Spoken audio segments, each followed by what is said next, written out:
Hey, I'm CC Summers, and welcome to FROSTBITE, the game where things happen. Unpleasant things. Some might even say scary things. I wouldn't know, because I don't have any idea what this game is about. I do know that it was made by the same people that made John Doe and House Hunted, which were very light, carefree, really charming games, you know? So, I'm picking up the same vibes, you know? Giant severed finger. The pointer is a tiny severed finger, which is actually kind of cracking me up. That's about all I've got, though. And it just wouldn't be a CC playthrough if I had any information beforehand, so let's dive in. Everyone has a name. What's yours? Okay.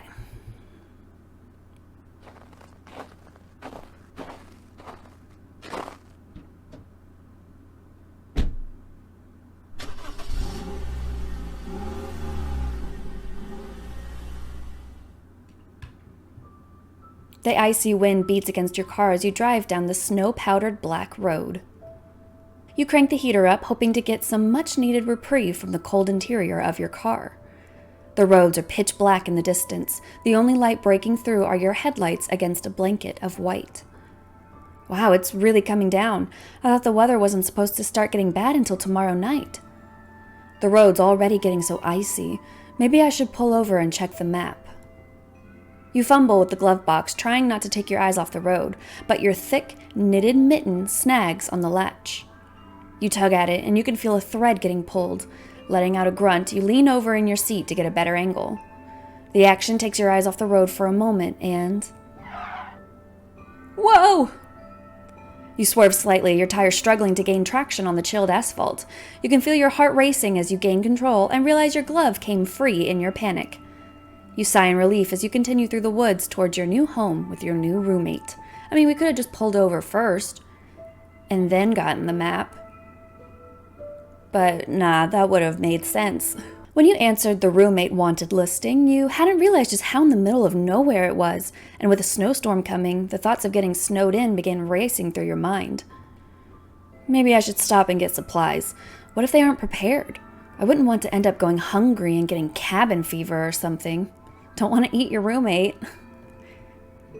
Market smile. Just as you pass through a tunnel of thick trees, you spot a beacon in the distance lighting up the otherwise inky forest. You can't believe your luck that a store would be open this late at night, especially in the middle of nowhere like this. I don't trust it. I don't trust any of it. John Doe's gonna be like sitting behind the aisles, just like peeking over, like watching us. Carefully turning into the parking lot from the slick road, you pull into a parking space closest to the door. It looks like there's only 3 cars parked here aside from you. You take note of the dirty, tan pickup truck parked right in front. It looks old and well-loved, the paint chipping in many places, and the passenger window has a crack that you're surprised is holding up. Your eyes move down to the rear end and notice the dark brown stains leaking down from beneath the tailgate. You chalk it up to belonging to a seasoned hunter. A hunter of... And does he have to use a crossbow and shoot his prey in the leg just so he can catch them? Like some kind of loser? Scanning the rest of the parking lot, you notice the only other car is parked off to the side of the building, out of plain view. Some cheap green sedan with duct tape patching up some very obvious dents, as if it's helping. You rub your arms as the cold chills finally get to you, and you take it as your sign to get inside. The automatic door is sliding open with strained obedience, and you notice the hours sign on the door has been haphazardly scribbled out with Sharpie. Guess they make their own hours here. Works for you. As you walk into the store, you notice it's not much warmer than outside. Disappointing, but at least there's no wind. You tighten your coat a bit more around your shoulders and take a look around. It's a pretty normal store, exactly what you'd expect for a place that's so out of the way. The aisles look well stocked enough for you to get everything you need for the next few days, and it looks like they even have a toiletry section. The last thing you notice is the bored-looking cashier who looks like he'd rather be anywhere else, and you can't blame him. He's just as bundled up, even though he looks more used to this weather than you. His name tag is visible enough to read, and you notice his name is Vic.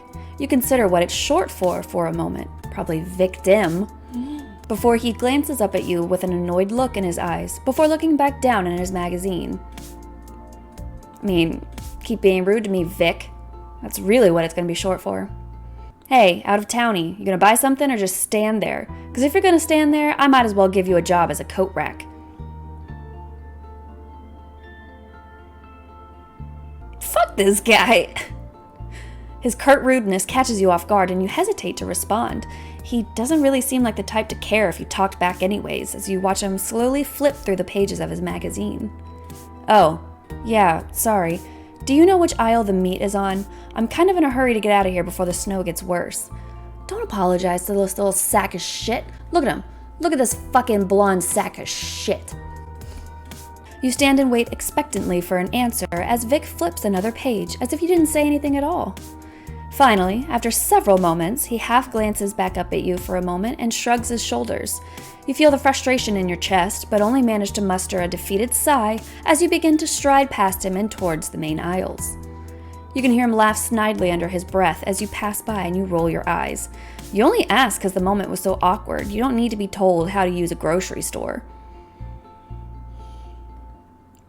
Butcher's in the back. Good luck. Good luck.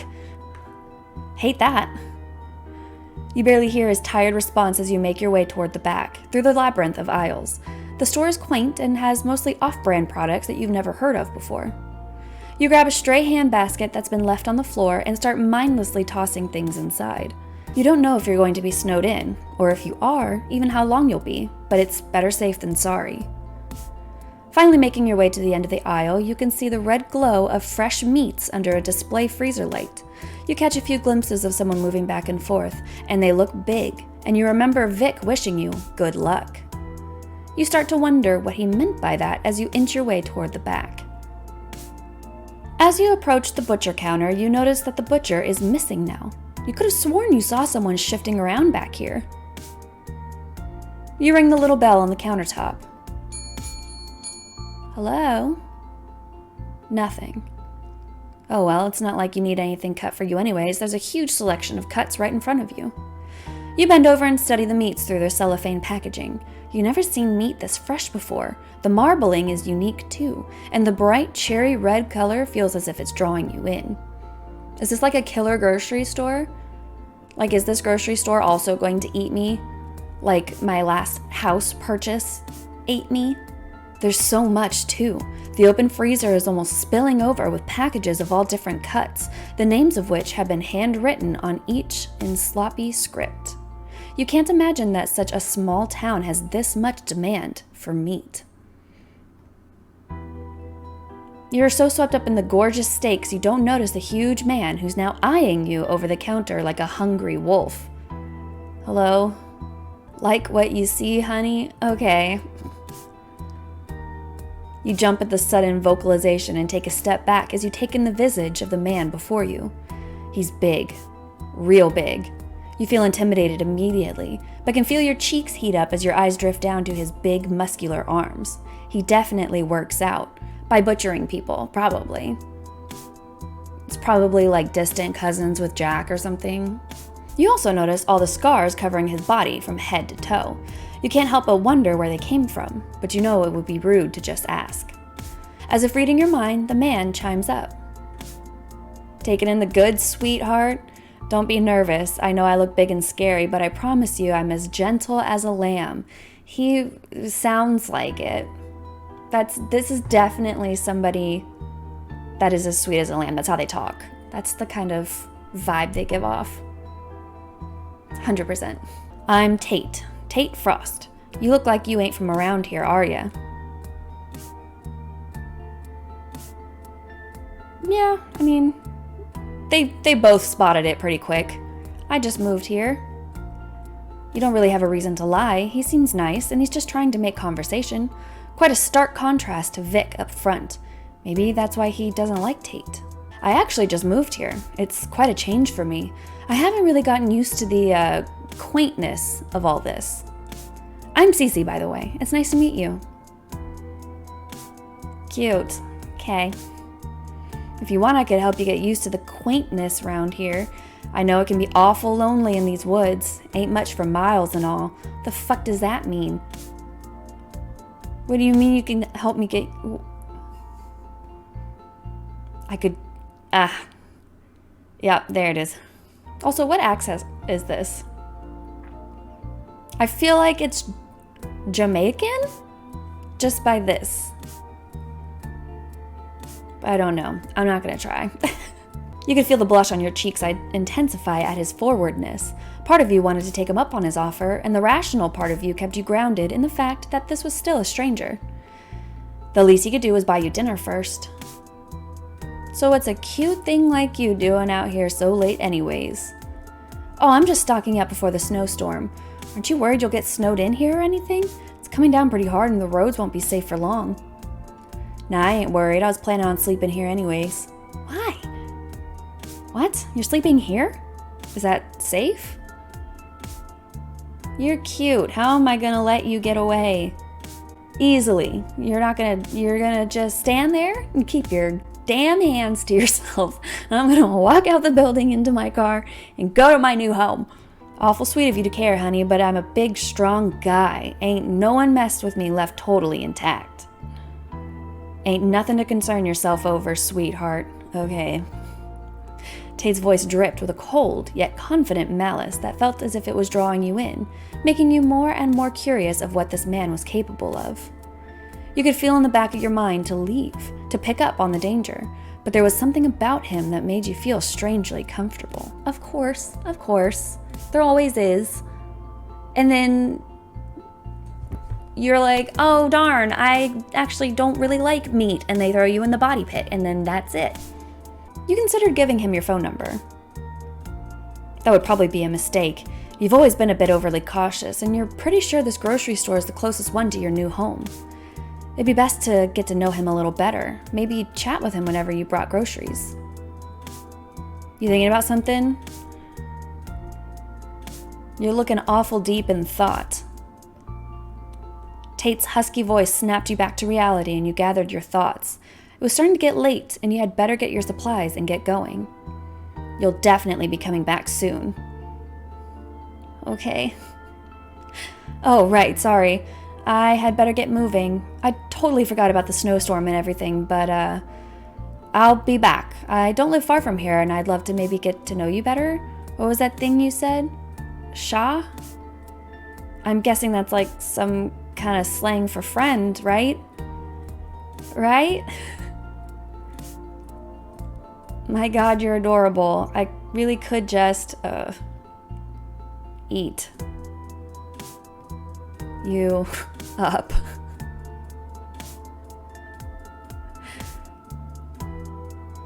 Great. Shah is essentially Cajun. That's what I thought.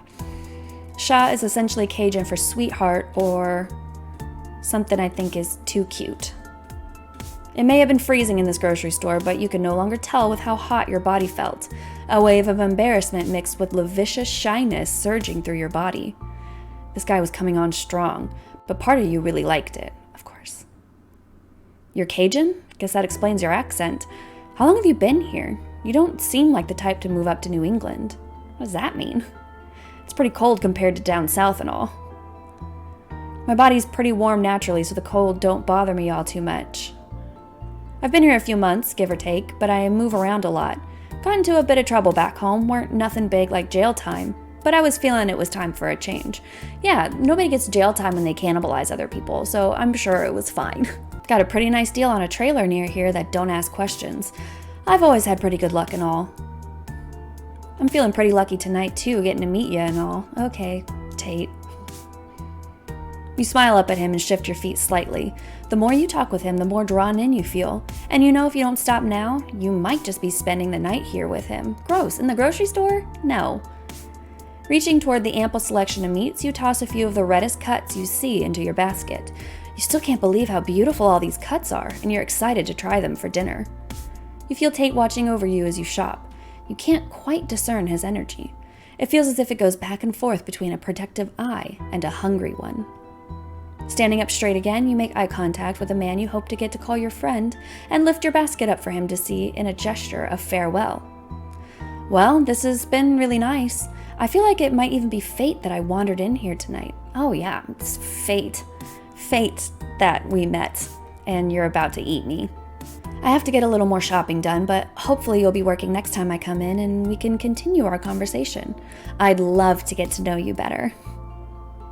The pleasure's all mine, honey. Maybe next time I can show you the fresher meat we keep in the freezer.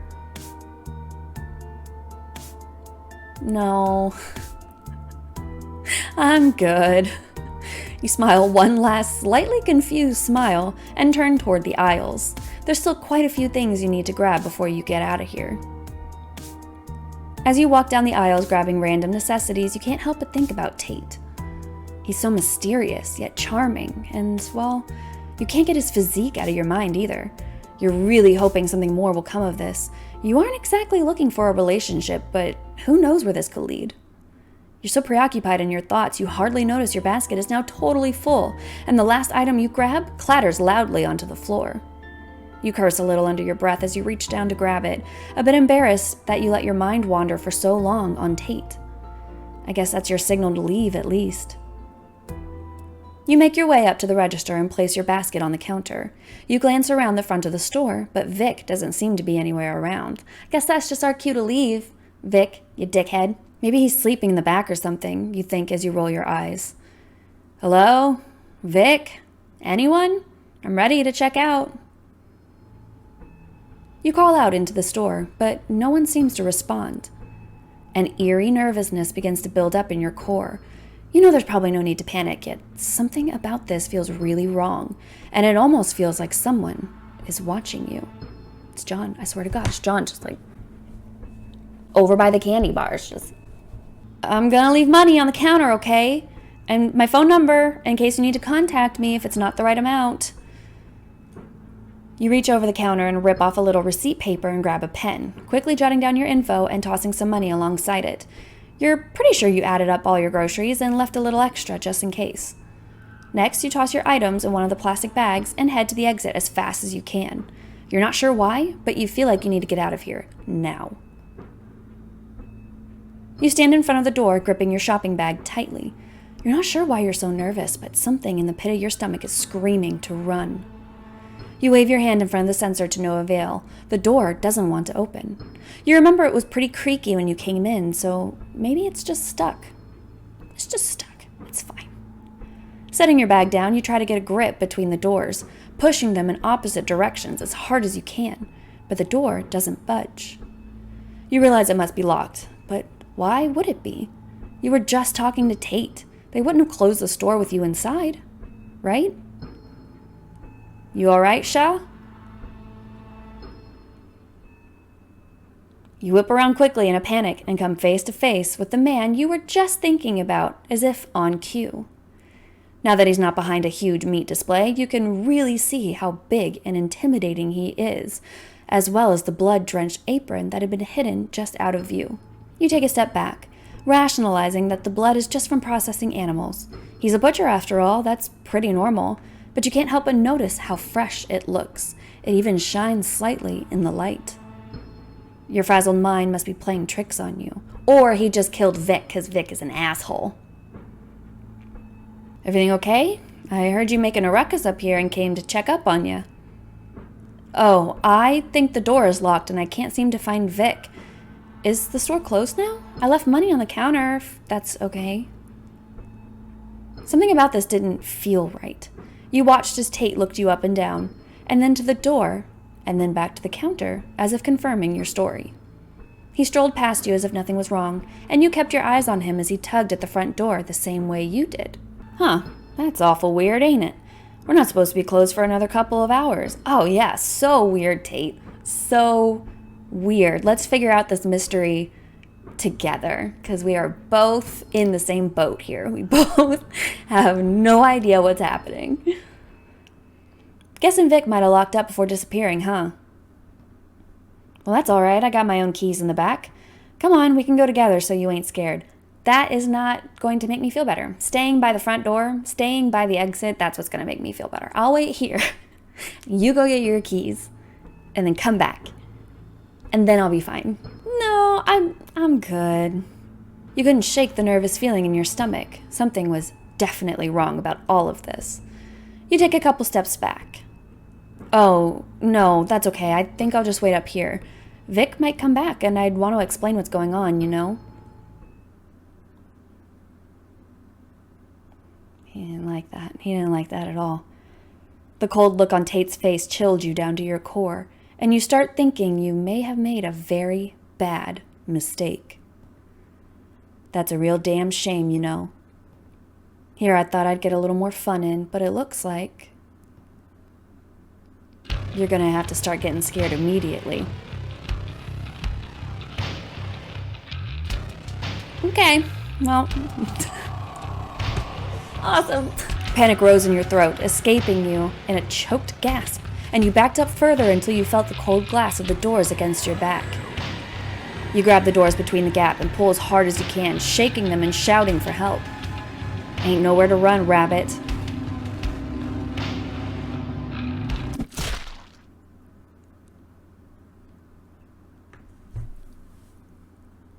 No! God damn it. The last thing you feel is the hard, blunt end of an axe handle to your temple, and everything goes black.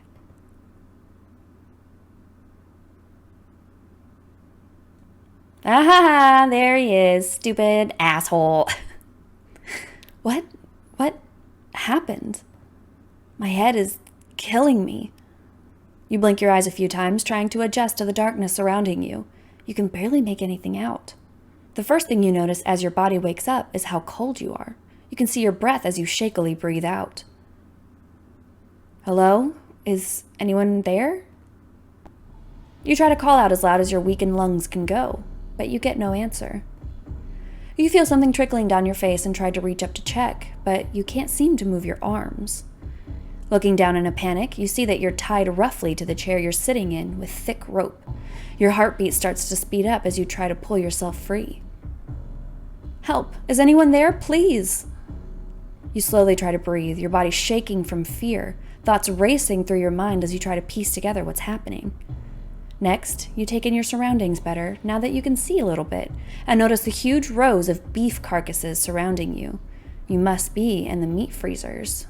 You suddenly remember the grocery store, and Tate. You feel a chill go down your spine as you continue to collect yourself. You notice the huge metal doors in front of you, keeping you trapped inside. They're most likely locked from the outside. Next, you notice Vic the asshole. Haha. Oh no! Oh God! Vic! Oh, that's horrible. You tug at the ropes again frantically. This guy is going to kill you. There has to be a way out. You can't die like this. You don't understand. You thought Tate liked you. Why is he doing this? All your thoughts are suddenly silenced by the sound of a lock on the other side of the metal door being unlatched. Good morning, my Shah. Get a good rest? Absolutely. Great sleep. 10 out of 10 sleep. You stared up at Tate as he leaned into the doorway, his usual nice demeanor feeling so much more sinister now. Unable to speak out of fear, your eyes darted around the room for anything that could get you out of this. Hey, don't stress yourself. I made sure you were nice and secure, so just sit back and relax. You watched as Tate produced a deck of cards from his pockets, shuffling them expertly before holding up a hand, the backs facing you mysteriously. I got a whole lot of fun planned for you, my Shah. So, let's see just how lucky you are. Not at all. I am very bad at luck-based games. Or just games in general. This is already going to work really well in my favor. Okay, I'm going through again. That can't have been it. There must be more. There must be more. Okay, so we told the truth before. Maybe this time we don't. We're just like, actually, I am from around here. And all 3 of my boyfriends and husbands are around the corner. And I have 2 girlfriends that are MMA fighters, and they're just right up the road. So I'm born and raised here, and everybody here knows me, and everybody knows where I am all the time. Forever. Just letting you know. Yeah, I'm around here. You're not about to give a stranger any information about you. He might seem nice, but you don't know him at all. It'd be better to be safe. Oh, I've lived here my whole life. Yeah, just a bit down the way, you know. I'm just picking up groceries for my family before the big storm. Honestly, they're probably wondering where I am. Oh, you're a pretty little liar, huh? He thinks I'm pretty. His sudden forwardness catches you off guard, and you struggle processing if he really just said that or not. What? I'm sorry, I don't think I caught that. I'm just fooling with you, Shaw. I've been living here a bit, and I think I would have seen you around by now, don't you think? No, we're a recluse. We only recently started buying food in the grocery store. Typically, we just grow it ourselves, but you know, Grandma's getting on in years, and I don't feel like cooking, like growing my own food anymore. It's okay, I would have done the same thing probably if I was you. Pretty little thing like you out here in the middle of nowhere with the big bad wolf and all. Ugh. You're just being safe, aren't you? Right? Yep, being safe from the big bad wolf. You can feel the blush on your face grow hotter at the sound of his gruff, low voice mixed with your embarrassment. It's enough to make the hairs on your arms stand up as you shuffle nervously for what to say to him. He managed to call your bluff with ease, and now you feel a little stupid for lying in the first place. It's not like telling him you're new in town would have given him crucial information. It would have, though. It would have. You start to relax a little bit as his warm voice puts you a little at ease. You've been on edge since you moved to the States. Being so far from friends or family has been rough. So, what's a cute thing like you doing out here so late? Yeah, just getting food. Bitch, relax. There's no keys, no phone, and not even a gun under the register you could use for protection. You remember how nice Tate was and realize he must have his own set of keys. You just need to ask him. You relax a little bit and take a deep breath. You're getting yourself so worked up over a store closing, you're sure Tate will get a big kick out of it. I'm sure he will. The walk to the back felt longer this time, and you couldn't shake your uneasy feeling of being watched, but you were sure once you got back to him, you'd feel a lot better. Standing in front of the meat display for the second time tonight, you reached forward and gave the bell a little ring. Tate? A feeling of dread began to wash over you as you stood waiting. You try ringing the bell a few more times, but no one shows up. Maybe they did close up and go home for the night. In the, 3 seconds it took for me to go from the meat counter to the cash register, it's fine. No, wait. Didn't Tate say he was going to be sleeping at the store tonight? He has to be here, right? Maybe he meant he was sleeping in his car? That truck out front, that had to be his. Looking back on it, the way it looked, it almost screamed Tate's truck. He'd probably hear me if I tried banging on the front doors loud enough. You make a beeline to the doors and peek outside. You can see his truck in the same spot from the parking lot, confirming he didn't leave. You lift your fists up and bang loudly against the doors. Hello? Tate? I think I got locked in. You stand expectantly for a few moments before feeling your heart sink. You take a couple of steps back, but bump into something soft and warm. Aw, what's the matter, little rabbit? Feeling a bit trapped? Well, I am now, Tate. You wheel around and come face to face with the man you've been searching for, but before you have a chance to react, we get smacked. Tight. You feel a chill go down your spine as you continue to collect yourself. You notice the huge metal doors in front of you, keeping you trapped inside. They're most likely locked from the outside. Next you notice, Vic! Ah! Oh no!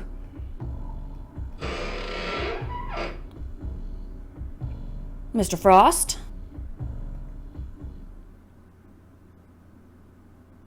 Okay, still ended up getting bludgeoned and put in the freezer. I wonder if there's a way to not get bludgeoned and put in the freezer. This time we're gonna tell the truth And then when he's like, come and look in the back in my freezer, we're just gonna be big dummies. We're gonna be like, fuck yeah, going into your freezer? That sounds amazing and exactly where I need to go in order to get out of this convenience store. The freezer. Yes. Okay, giant man, you seem very trustworthy. We're gonna follow you to the freezer where nothing bad is gonna happen. You shyly nod in agreement as he smiles warmly at you. It would probably be safest to stick with him instead of waiting by yourself up front if something did happen to Vic. You just can't shake your uneasy nerves, but following closely behind Tate makes you feel a little more protected. He's pretty intimidating, and you doubt anyone would mess with him. You can hold on to me if you like. I can tell you're a bit shaken up. Oh, thanks, Tate. You're so nice. What a gentleman. You blush a little and try to relax, but it's a little embarrassing that he can read you so well, but also comforting that he seems to care.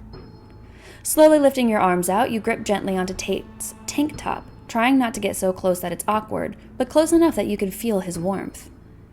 He wasn't lying when he said he was naturally warm, and it makes you want to get even closer to him when you realize just how cold you've been in this grocery store.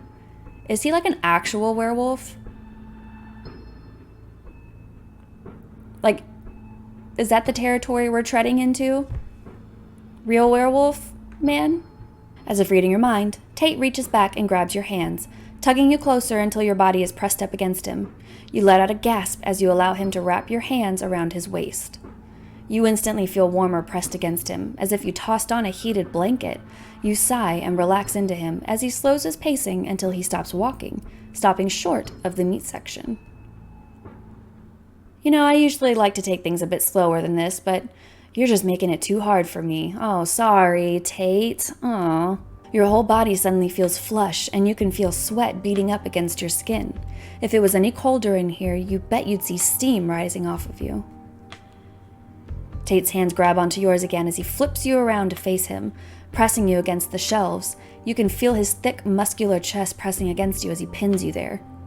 You can smell the sweat and cheap cologne on his skin as he holds you close. There's something else you can smell, but you can't quite place what it reminds you of. Your mind is spiraling with what's happening and your thoughts cloud. Is it blood? Probably blood. It's abrupt, and you never thought you'd be doing something like this, but your body is screaming for more as you reciprocate his actions, pressing your body against his hungrily. Gross, you're in a public fucking store.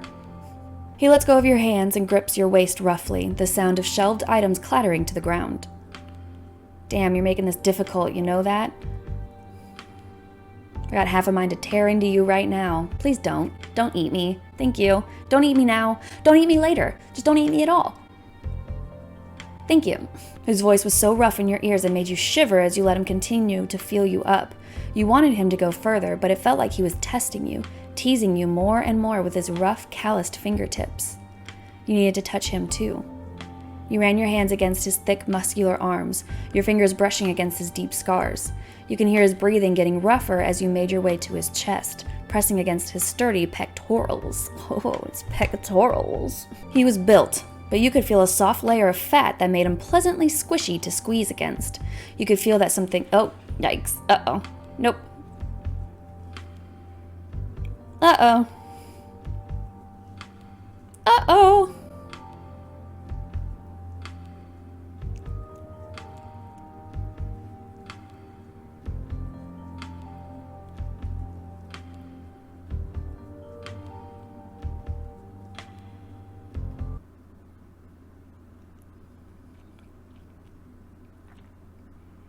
There's blood in his pants.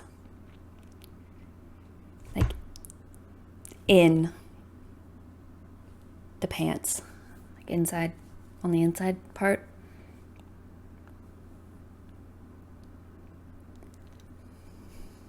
A lot of blood, and it looks fresh. Suddenly, you could place what that third smell is. That lingering smell that can only be described as dirty copper. Your blood runs cold, and you notice he's stopped moving too. His expression, instead of his usual aloof grin, has turned cold and irritated. Well, shit. Ain't that just a mood killer, huh? You're frozen, unable to respond as he steps back from you. You stumble forward slightly, no longer having Tate to prop you up. You're the one with blood all over his pee-pee, okay? Goosebumps begin crawling up your arms, and you start to get that nervous, sickly feeling again from before. Why is that blood so fresh? Leave it to Vic to be a cockblock even now. That fucking Vic. Such an asshole. That's a shame. You weren't supposed to start getting scared till later. Well, I like to give my food a fighting chance, so you better start running now, Rabbit. Your mind is reeling in confusion as you turn your body and start backing up, down the aisle as Tate hungrily watches you try to catch your bearings, the realization flooding into you. He finally takes a step towards you and your instincts kick in, turning hard on your heel and dashing towards the exit. Run, Rabbit! Ho ho ho ho. Alright, wolf man. You can't think straight as you run to the front, checking behind the counter frantically for the keys. You can hear Tate's heavy footsteps making their way slowly towards you. You can tell he's taking his time. The bastard's toying with you. God damn it, where are the keys? Ah, screw it. You give up searching and run toward the doors. These doors are old and beat up. Maybe you can just pry them open and run for the car. You cram your fingers in between the gap in the middle and push hard. You can hear the metal creak and strain, but the lock is holding tight. You keep trying, fear building up inside you, and the cold sweat on your hands making it harder and harder to get a grip. Got you, Rabbit. Kick him. Kick him in the balls. Okay. Damn it. I was hoping we'd be able to run away. So it seems that even though luck is something that he heavily invests in, you know, the card game and the tattoo on his arm, there's nothing lucky about anything he has planned. It does not seem like luck has anything to do with it, and you are always going to end up tied to a chair in the freezer, no matter what. The game seems pretty cool. I hope that the full game will be released soon, and I get the chance to kick this man in his balls. Because, you know, that's my favorite thing. Or, you know, maybe Frostbite will get Frostbit. Okay, I'm sorry. I don't know why I keep doing that to you. Well, if you didn't just immediately unsubscribe just then thanks for hanging around. And when the full game goes up, I'll be sure to play it. And if you decide either to not subscribe or just fully unsubscribed and plan to crop me out of your life forever, I don't blame you. Have a nice life. So far, it seems like the best advice I can give is to stay away from giant guys with brown curly hair. So that's where I'll leave it. Stay safe, stay away from big giant men with brown curly hair, and I'll hopefully see you later.